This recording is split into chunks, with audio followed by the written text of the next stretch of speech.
আজ বানাচ্ছি পালং শাকের চচ্চড়ি। সবজিগুলোকে লম্বা লম্বা করে কেটে ধুয়ে নিয়েছি বেগুন, আলু আর মূলো। আর পালং শাকটাকেও একটু বড় করে কেটে নিয়েছি। এতে দেব মুসুর ডালের বড়ি।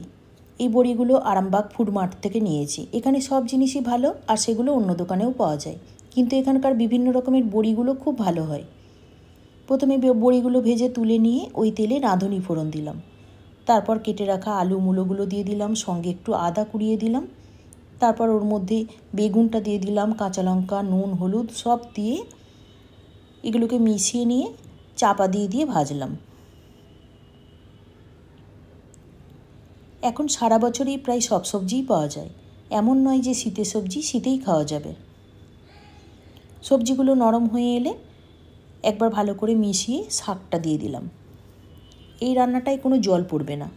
শাকটা দিয়ে নাড়তে নাড়তে নরম হয়ে এলে দিয়ে দেবো ভেজে রাখা বড়ি, সঙ্গে অল্প করে ভাজা জিরে গুঁড়ো, লঙ্কা গুঁড়ো আর স্বাদ মতো চিনিটাও দিয়ে দেবো। সবগুলো দিয়ে মিশিয়ে ঢাকা দিয়ে আরও মিনিট 2 রান্না করব। এতে বড়িগুলোও নরম হয়ে যাবে। তারপর একদম শুকনো শুকনো করে নামিয়ে নেব। এটা বড়ি দিয়ে নিরামিষভাবে বানিয়েছি, তবে এতে মাঝারি সাইজের চিংড়ি মাছ কিংবা রুই বা কাতলা মাছের মুড়ো দিয়ে আমিষভাবেও বানানো যায়।